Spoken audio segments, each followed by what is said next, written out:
ce stop Covid. Vous le savez, vous l'avez certainement remarqué, le ralentissement du commerce, la baisse de la consommation et presque l'arrêt de la production. Voilà les mots qui caractérisent les pays les plus touchés par la pandémie de Covid-19. Situation presque similaire avec la République démocratique du Congo. On va essayer de faire l'autopsie, mais surtout proposer une piste de solution selon la conviction, la lecture de l'économiste Serge Kadima, notre invité du jour. Bienvenue à vous. Merci beaucoup, madame. J'espère que vous prenez bien soin de vous pendant cette période pour bien réfléchir. Effectivement, surtout quand on suit Biwan, qui nous encadre depuis le début de la pandémie. C'est normal que l'on prenne des dispositions. Voilà, on suit bien vos réflexions.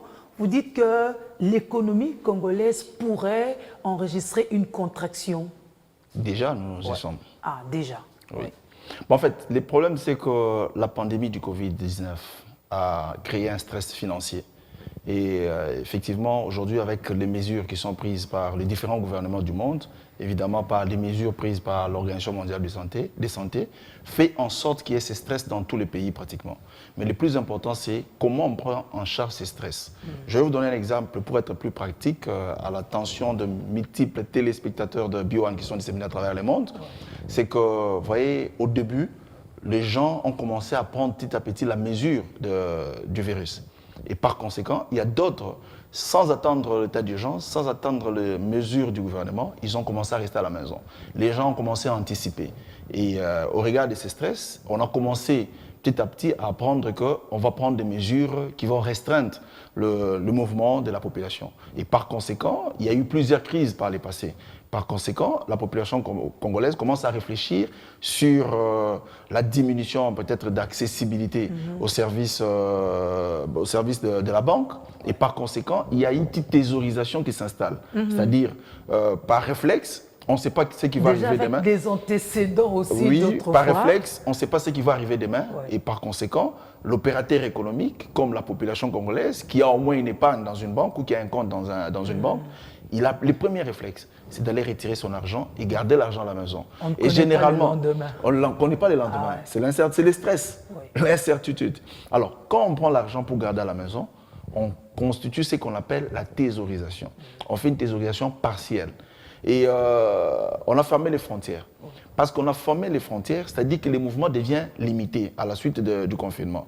Et dans notre pays, il y a la réglementation d'échange de la Banque centrale qui dit que lorsqu'un importateur exporte les marchandises à l'étranger, il doit ramener plus de 80% des devises. Oui. Alors, avec la situation du confinement qui nous a amené à un confinement partiel, à la fermeture des frontières, donc ces mouvements ne s'informent presque plus.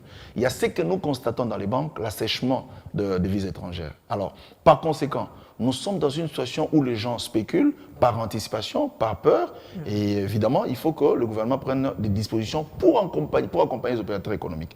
Heureusement pour nous, c'est que nous avons quand même commencé à prendre langue avec les institutions de Bretton Woods et il y a quand même un appui budgétaire qui est arrivé pour décontracter, sinon pour soulager la situation. Et il faut aussi dire que depuis 2000, pour ne pas dire depuis 2001, lorsque nous avons repris avec la communauté financière internationale, notamment le Fonds monétaire international, notre pays va connaître une croissance négative. Maintenant, là, s'il faut compter en termes d'années, ça fait plus de 19 ans que nous n'avons pas connu cette situation, ce qui interpelle au plus haut niveau les dirigeants du pays. Alors, comment allons-nous faire? Parce qu'avec ces facilités de crédit rapide que nous avons obtenues du FMI, qui pourrait aussi nous offrir une autre brèche, on va s'asseoir là pour avoir vraiment d'autres prêts consistants. Mais alors, comment allons-nous faire pour éviter de retomber dans le déficit public, étant donné que certaines entreprises n'ont même pas payé l'impôt de 2019?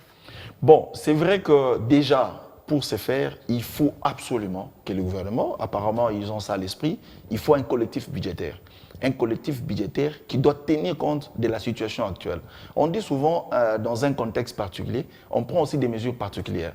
Il y a un budget qui avait été annoncé de plus ou moins 11 milliards de dollars, mais aujourd'hui, on doit avoir à l'esprit qu'il y a un ralentissement dans tous les secteurs d'activité de notre économie. Et par conséquent, on ne peut pas avoir la même prétention ou les mêmes prétentions. Il faut rapidement revoir.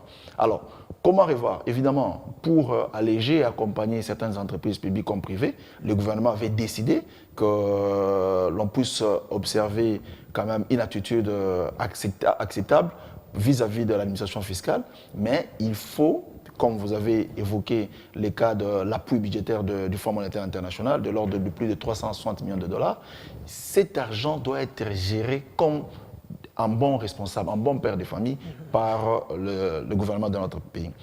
Voici ce qui se passe avec cet argent. L'argent nous est donné en devises, en dollars. Le compte du Trésor public qui devait réceptionner cet argent est libellé en francs congolais. Par conséquent, comme il y avait un problème de devises sur le marché, qu'est-ce que la Banque centrale fait? Il procède à une opération d'échange. Notre compte du Trésor public enregistre cet argent en francs congolais. La Banque centrale reste avec les dollars, 360 millions de dollars, et ça permet à la Banque centrale de renforcer la réserve de devises étrangères qui constitue aujourd'hui, nous sommes à plus de 978 millions de dollars. Ça permet de couvrir les importations pendant 3 semaines. Parce que nous sommes dans une économie extravertie, c'est-à-dire une économie qui dépend essentiellement de l'étranger. Alors, pour importer, on a besoin de devises. Et la Banque centrale doit être à mesure de financer l'importation. C'est ce qu'on appelle, c'est comme ça on dit, la Banque centrale a enregistré aujourd'hui un accroissement de plus de 278 millions de dollars grâce à ces financements, ces crédits du Fonds monétaire international. Alors maintenant, par rapport à la situation économique de notre pays, nous devons tenir compte du fait que nous mobilisons en moyenne 500 milliards de francs congolais. Et lorsque vous prenez 500 milliards de francs congolais, rien que le train de vie de nos institutions, pour le fonctionnement des institutions, on dépense plus de 300 milliards de francs congolais. Donc il nous reste à peine 200 milliards qui doit être affecté pour les autres secteurs, notamment les investissements. Sans investissement, on ne peut pas rendre notre économie résiliente. On ne peut pas avoir suffisamment un excédent budgétaire qui permet à notre économie de devenir résiliente. Alors là, il faut absolument que l'État puisse réfléchir rapidement sur comment réduire les trains de vie du gouvernement, des institutions, je voulais dire, et puis évidemment voir comment orienter des réflexions sur des réformes qui peuvent nous permettre de réfléchir rapidement sur de nouveaux mécanismes, notamment sur le marché financier, essayer comment identifier les nouveaux marchés financiers, comment diversifier notre économie pour avoir des ressources qui peuvent nous permettre évidemment d'avoir suffisamment de moyens et financer la politique de notre pays. Vous n'êtes quand même pas loin de la réflexion aussi, même des propositions du professeur Augustin Matata Ponyo. Bon, écoutez, la science reste la science. Ouais. La science a des principes sacro-saints et ce sont ces principes-là qu'il faut appliquer. Évidemment, essayer un peu de les ajuster par rapport à la crise actuelle. Maintenant, là, la situation, elle est particulière. Il faut que les dirigeants du pays puissent aussi comprendre que nous sommes dans une situation particulière. Sinon, nous allons vivre une désolation et on va décevoir la population congolaise. Vous avez déjà un point de vue, vous pensez à un plan avec le FMI, par exemple? Non, ce qui est vrai, c'est qu'avec le FMI et la Banque mondiale, parce qu'il ne faut pas seulement prendre le FMI. Okay. Ce que nous avons obtenu du Fonds monétaire international, c'est un exercice ou un appui exceptionnel. Parce que le Fonds monétaire international intervient souvent pour l'appui à la balance des paiements. Alors, vu la crise, évidemment, ils nous ont appuyés dans le cadre de l'appui budgétaire. Alors, le plan, c'est lequel? Le plan, c'est d'abord les principes de bonne gouvernance. C'est ça d'abord le premier plan. Les principes, il y a une attitude à observer. Comment on gère le peu de moyens que nous avons ou que nous obtenons. C'est la manière dont on va gérer les disponibles ou bien on va gérer sur base caisse. Évidemment, nous avons obtenu un moratoire par rapport au service de la dette. On a obtenu un moratoire de pratiquement 6 à 7 mois, si ma mémoire ne me trompe pas. Donc, nous allons répondre avec les services de la dette vers la fin de l'année. Alors, en attendant que nous avons cette facilité-là, c'est-à-dire qu'il y a une possibilité qui s'ouvre dans notre budget. Et alors, parce qu'il y a cette possibilité-là, il faut voir quelles sont les dépenses qui sont prioritaires, quelles sont les dépenses qui sont contraignantes. Et celles qui ne le sont pas, on les met de côté en attendant que nous puissions sortir du trou et retrouver la surface. Parce que là, nous sommes en train de nous diriger vers un trou et c'est très dangereux pour l'avenir de notre pays. Et surtout que dans ma dernière tribune, j'ai indiqué qu'au regard de la lecture, sinon la lecture que j'ai faite sur les statistiques de la Banque centrale, nous allons nous retrouver à la fin de l'année dans une croissance négative de moins 1,8%.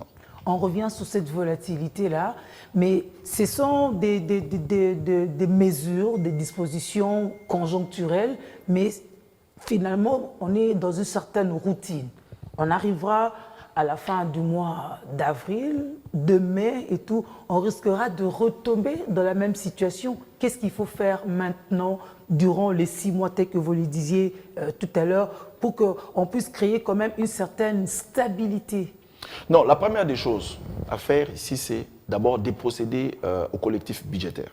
C'est-à-dire qu'il y a un budget qui avait été promulgué et au jour d'aujourd'hui, les réalités liées à la crise du Covid-19 font que nous puissions revoir ces ambitions. Parce que ce sont des ambitions, ce sont des intentions, ce sont des projections. Nous devons revoir nos projections parce que là, nous sommes dans une situation particulière. C'est d'abord la première démarche. La deuxième démarche, c'est que nous devons, lorsque ou pendant l'élaboration de ces collectifs budgétaires, tenir compte de la mobilisation nationale. Il y a des réformes qu'il faut faire. Il y a des réformes qu'il faut faire. Au jour d'aujourd'hui, tout le monde sait qu'il y a une chaîne de dépenses qui existe dans ces pays.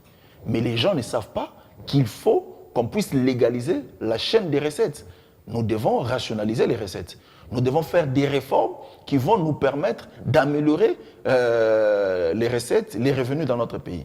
Alors, lorsqu'on aura ces revenus, lorsqu'on aura fait cela, nous devons voir comment nous nous comportons en matière de gestion. Aujourd'hui, j'ai dit, la mobilisation moyenne est de 500 milliards de francs congolais.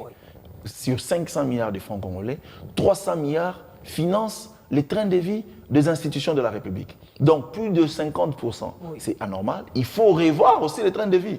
Il faut revoir. Alors, si on n'arrive pas à revoir quelqu'un qui travaillait, qui touche $1000 le mois et qui a un loyer de $500, bon, évidemment, le loyer prend souvent 30%, mais qui s'est permis d'avoir un loyer de $500.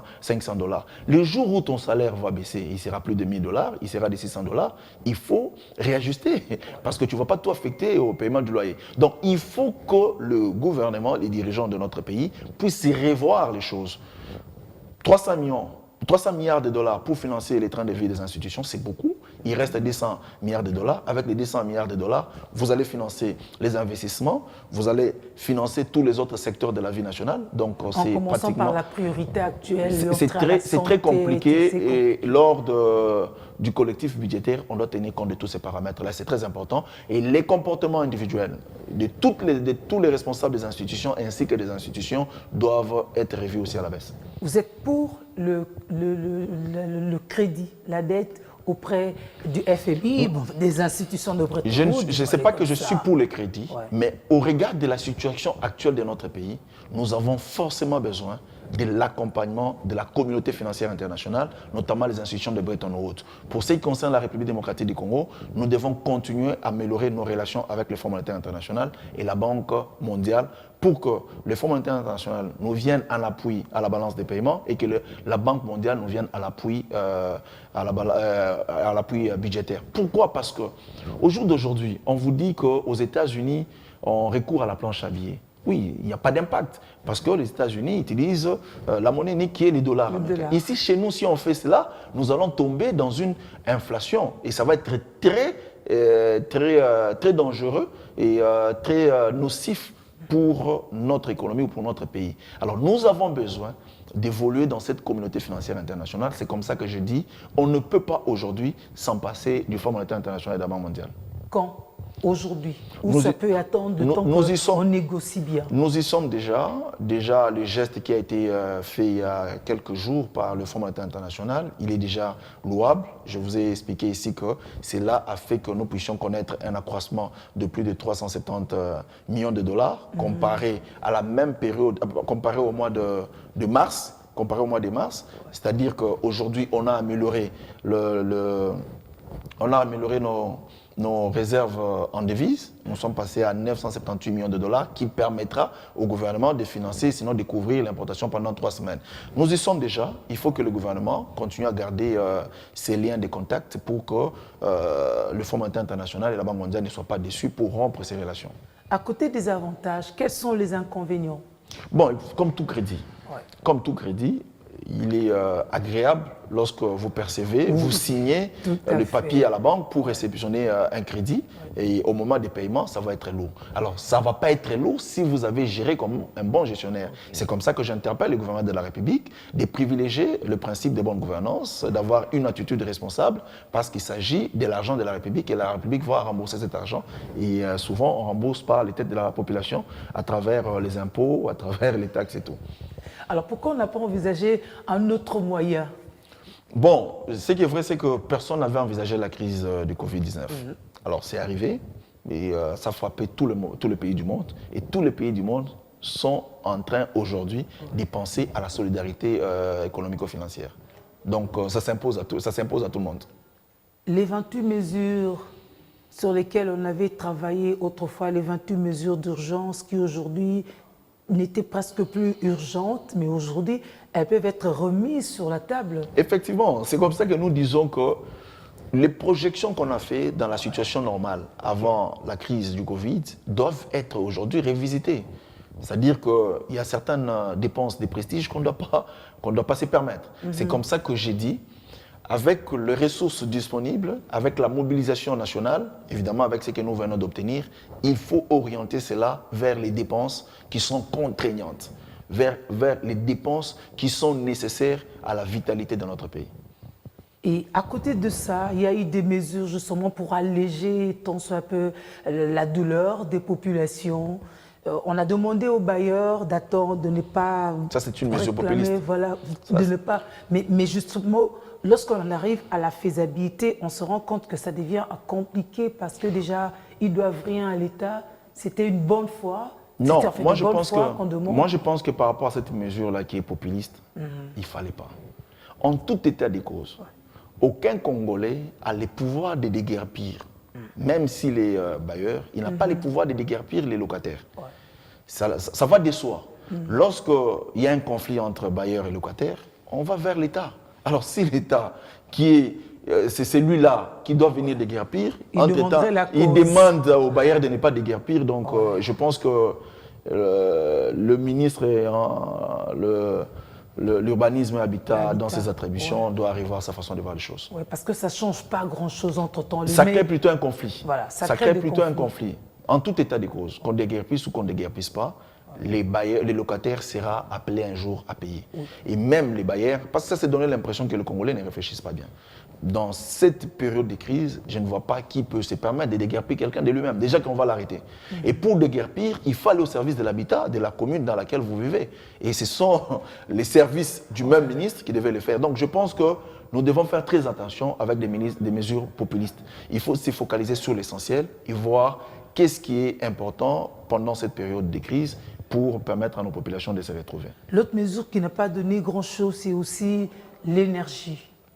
On a l'impression que le fait qu'on ait annoncé que l'eau et l'électricité seront gratuites, depuis, ça n'existe presque plus, même dans des quartiers où c'était quand même assez vivable. Bon, heureusement que nous sommes sur le plateau de Biwan, qui est très suivi, et je suppose que les autorités de la SNEL, les autorités du pays sont en train de suivre cette préoccupation. Vous l'avez de la population, donc il doit prendre ça en charge. Nous avons cette préoccupation de la population, mais peut-être qu'avec la dernière réunion qui s'est passée entre le gouvernement, justement le DIRCABA, le chef de l'État, et les responsables de ces deux structures, c'est qu'il y a quand même une enveloppe à payer, il y a un coût à payer. Donc, c'est l'État qui devra prendre la charge de la population, mais apparemment, on n'y est pas encore. Voilà pourquoi on semble tourner en rond. On revient sur la politique monétaire qui devrait quand même concilier le soutien et à la croissance et à la réduction des tensions externes, notamment les chocs en cours de matières premières et le retournement de flux de capitaux, avec nous ayant une économie extravertie. Bon, ce qui est vrai, c'est qu'il y a des évidences. Le ralentissement de notre économie est lié évidemment aux activités extractives. Ça, c'est une évidence. Nous exportons pour aller vendre. Alors, les acheteurs sont en difficulté. Ils ne vont pas acheter. Alors, c'est comme ça que j'ai dit, il faut un collectif budgétaire. Dans les collectifs budgétaires, on doit examiner rubrique par rubrique. Dans les secteurs, par exemple, des activités extractives, nous attendions autant Mais au regard de la situation actuelle, la fermeture de frontières, on ne l'a pas fermé que chez nous, on l'a fermé aussi à l'étranger. On doit prendre tout cela en compte. C'est ça même l'importance du collectif budgétaire. C'est ça même l'intérêt du collectif budgétaire qui doit être fait rapidement. Évidemment, ces collectifs budgétaires doivent tenir compte du plan de trésorerie qui est élaboré au ministère des Finances. Et le ministère des Finances élabore le plan des trésoreries en fonction des disponibles, en fonction de ce que nous mobilisons mensuellement. Alors, il faut concilier le plan de trésorerie et les collectifs budgétaires, sinon nous allons nous retrouver encore dans une cacophonie, dans une confusion qui ne pourra pas alléger la situation de notre pays. Votre mot d'espoir en tant qu'économiste, en tant que politicien, en tant que citoyen congolais? En tant que citoyen congolais, économiste, acteur politique aussi, c'est que le Parlement doit jouer pleinement son rôle pendant cette période pour encadrer et contrôler l'action du gouvernement. Le gouvernement doit être plus responsable qu'il était avant pour prendre la mesure de la chose, parce que la population congolaise attend beaucoup de ces gouvernements pour que le gouvernement puisse améliorer son vécu quotidien. Alors pour améliorer le vécu quotidien, il y a des principes sacro-saints. Il faut observer la bonne gouvernance, il faut réduire les trains de vie de la population. C'est lorsque nous verrons qu'on a procédé au collectif budgétaire et que le gouvernement a réduit les trains de vie des institutions et qu'on a établi les principes de bonne gouvernance et la gestion axée sur les résultats, que nous pouvons croire que nous avons évidemment un pouvoir en place qui s'occupe de la population. Sinon, Covid-19 aura été aussi une opportunité pour notre économie. Le Covid, ça dépend, c'est relatif, c'est discutable. Je pense tout simplement que le Covid-19 doit nous permettre de réfléchir et nous a occasionné un point d'arrêt pour réfléchir où allons-nous, parce que le Covid-19 va aujourd'hui permettre à notre pays d'explorer, de développer d'autres réflexes d'anticipation, de résilience et de gérer le pays. Voilà qui est plus important, qui demeure dans la durée. Nous vous remercions, M. Serge Kadima. C'est moi qui vous remercie pour cette invitation. Continuez à prendre soin de vous. Merci beaucoup. Madame, vous aussi, continuez à nous encadrer, à nous donner toujours des choses. Merci. Voilà, messieurs, c'est ici qu'on marque un stop à ce Stop Covid. Prenez soin de vous. À très vite.